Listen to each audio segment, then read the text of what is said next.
Okay, let's unpack this. Think for a second about how often your feelings, those really deep personal things, are actually being used, maybe, to make money. Mm-hmm. Sounds a bit strange, maybe. But in this deep dive, we're going to explore exactly that, this idea of the commodification of our emotions. Yeah. It's probably something you've run into loads of times without really, putting a name to it. What's really interesting is how it takes these very human things like joy, sadness, even being annoyed, and just subtly shifts them into something, well, transactional. Right. For this deep dive, we've looked at sources from sociology, psychology, cultural studies, really trying to get a grip on what this is, how we see it day to day, and, importantly, why it matters for you. Yeah. But the goal isn't to bury you in jargon, but just to give a clear view on this pretty powerful force in modern life. Absolutely. So our mission here is to really unpack emotional commodification, show how surprisingly common it is everywhere. Yeah. So let's start at the beginning. What do we actually mean by commodification of emotions? Okay, so at its core, it's basically the process where human feelings get packaged up, sold, or maybe just used, exploited for profit. Hmm. It's about taking what we usually think of as personal, authentic, love, grief, happiness, even just basic care, and turning it into something you can buy, sell, or market. Yep. The key thing is seeing the difference between our real internal feelings and how they can be, maybe consciously, maybe not, performed or manipulated for commercial reasons. That makes sense. Like the difference between genuine excitement for a friend's good news and, say, an influencer posting a teary video that, just happens to launch alongside their new book or something. Exactly that. And a really vital idea for understanding this is something called emotional labor. Ah, yes, emotional labor. I feel like I've heard that term quite a bit lately. What does it really mean here? So this term comes from sociologist Arlie Hochschild, and it describes the expectation in a lot of service jobs that employees have to manage and show specific emotions. Uh-huh. Things like friendliness, empathy, being cheerful, even if they don't feel that way inside. It becomes part of the job. So it's not just about, say, making the coffee. It's also about the emotional vibe they give off while doing it. Precisely. Like a flight attendant needing to seem calm and reassuring during turbulence, even if they're a bit nervous themselves. Exactly. Or think about a customer support agent. They have to stay helpful, upbeat, even if the customer is really angry or frustrated. Right. In those cases, the emotion they show isn't just them being nice. It's literally part of the service. It's what the company is selling and what the customer is paying for in a way. So you're not just paying for the flight or the problem solved. Yeah. You're also paying for that feeling of being looked after, emotionally speaking. That's a really good way to put it. You're paying for that attentiveness, that care. Okay. And this isn't just in those direct service roles, is it? I mean, advertising seems full of products trying to make us feel things. Oh, absolutely. That's another huge piece of this. How emotions are used strategically in consumer culture. Companies constantly link their products to feelings. Mm-hmm. Think about a luxury car ad. It might not focus much on the engine specs, right? Yeah. Instead, it's all about the feeling prestige, success, sophistication that owning the car is supposed to give you. They're selling an emotion and aspiration as much as the car itself. It's all about how it'll make you feel. Yeah. Okay. And then, well, there's social media. That whole world feels like a giant marketplace for emotions sometimes. It really does. And what's striking is how platforms like Instagram or YouTube have become, well, engines for this emotional commodification. How so? Well, emotions are basically used to grab attention, create content, build influence. When people display really strong emotions, extreme happiness, deep sadness, even rage, it often gets rewarded Rewarded how? with likes, shares, comments, more visibility.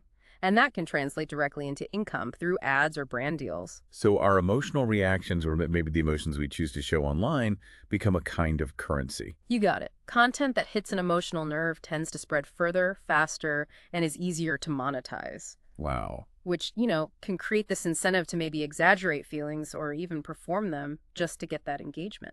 It feels a bit like our feelings are being mined for clicks and cash. Mm-hmm. You mentioned some specific examples earlier. Could we look at a few to make this feel more real? Definitely.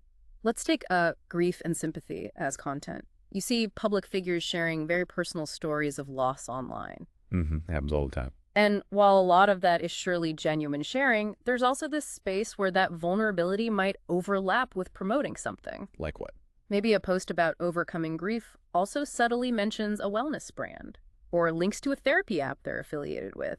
It blends the personal story with a commercial angle. That's tricky territory, isn't it? Right. Hard to tell what's genuine sharing and what's strategic. It really is. Okay, what about finding love? Dating apps seem like they could fit here too. Oh, absolutely. Apps like Tinder, Bumble, they've really changed the landscape. In some ways, they've turned finding a relationship into browsing a sort of market of profiles. Yeah, it does feel like shopping sometimes. You get this endless stream of options, and the first interaction is often just a quick swipe based on looks or a brief bio.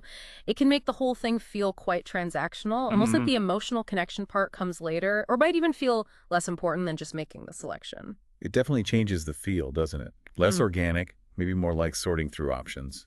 And speaking of big emotional moments becoming transactions, Right. weddings, the whole industry seems built on this. Oh, the wedding industry is a prime example. It's huge, and it runs on the emotional weight of the day. Right. Moments that are meant to be super personal, the proposal, the first dance, they often get planned to the nth degree, rehearsed, and definitely monetized. Also, Through everything. Professional engagement photo shoots, expensive outfits, elaborate venues, videographers capturing the perfect tier, even sponsored hashtags sometimes.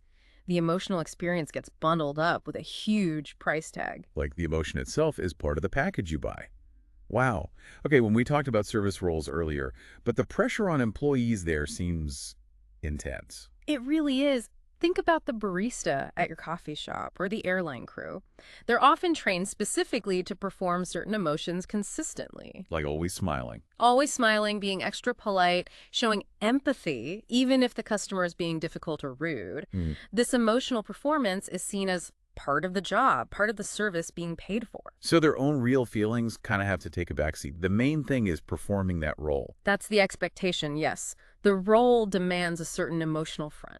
And what about things that seem positive, like mental health awareness campaigns? Can they have this commercial side too? That's a really important point.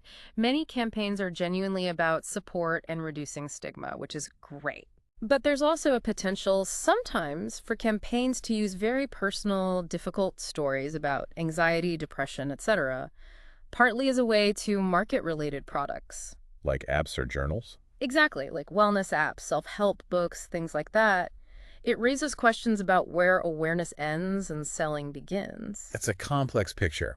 To really see how this works, maybe we could dive into one specific case. I know we talked about looking at Starbucks. Yeah, Starbucks is a really good case study for this. They've worked hard to build this image of being more than just coffee. They call it the third place, right? Right, not home, not work, but somewhere else welcoming. Exactly. And a huge part of their brand isn't just the coffee, it's creating that emotionally positive vibe, that feeling customers get when they're there. And the baristas are key to creating that feeling, I assume. Absolutely central. Starbucks invests a lot in training baristas on what they call emotional presentation. What does that involve? Things like always smiling, trying to remember names, showing empathy if something's wrong with an order, just generally being cheerful. That's the expectation, no matter how the barista is actually feeling. So that performance, that emotional display, it's not just a nice extra, it's actually part of what people are buying. Precisely. When you buy that latte, you're not just paying for the drink. You're also paying implicitly for the experience, feeling seen, acknowledged, maybe even cared for a little bit by the staff. That interaction becomes part of the product itself. Okay, so what are the specific demands on baristas for this Yeah. emotional labor? Well, they're expected to greet everyone warmly, manage their own stress during busy times, stay positive even with tricky customers. They're even trained sometimes to use emotional cues to upsell, chat nicely, and then suggest adding a pastry in a friendly, maybe comforting tone. Right. And basically maintain that positive facade throughout their shift, regardless of personal feelings. It sounds like a real performance. How does Starbucks actually make this happen? How do they operationalize this emotion selling? Well, there are a few ways. First, training and scripts. They often give staff specific phrases for empathy or enthusiasm. Like what? Something like, "Oh, I totally get that. Let's find a drink you'll really love." Standard lines to deliver a consistent emotional experience. Okay. Second, they measure it. They use things like mystery shoppers who rate the barista's friendliness and emotional engagement. And that affects the employee. Yeah, those scores can impact performance reviews, maybe even bonuses. So there's direct pressure to perform emotionally. Wow. And third, it's baked into their brand. Their marketing is full of smiling baristas, talk of Yeah. connection, that welcoming feel. They're selling comfort, connection, belonging feelings we usually get from personal relationships, but here it's tied to buying coffee. That's fascinating. So the barista's emotional effort is directly tied to the company's bottom line. But what does this do to the workers? Well, unfortunately, it can take a real psychological toll. Many report emotional exhaustion, just being drained from constantly performing feelings. I can imagine. There's often this gap that grows between their real feelings and the ones they have to show. That's called surface acting. Surface acting, right? And that can lead to feeling phony, disconnected, and over time to burnout and maybe even cynicism, especially if customers aren't appreciative or are rude despite their efforts. It sounds incredibly taxing having to be on like that all the time. And you said Starbucks isn't unique in this. Not at all. That's really key. Starbucks is a clear example, but this model is everywhere. Retail, hotels, airlines, even increasingly in places like healthcare. Hmm. Expecting employees to manage and display certain emotions for the business's sake is, well, it's a major feature of many jobs today.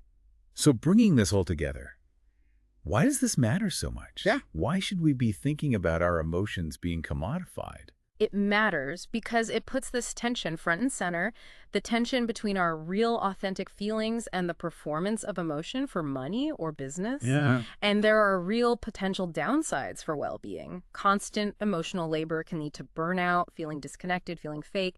Yeah. Plus, it raises ethical questions, doesn't it?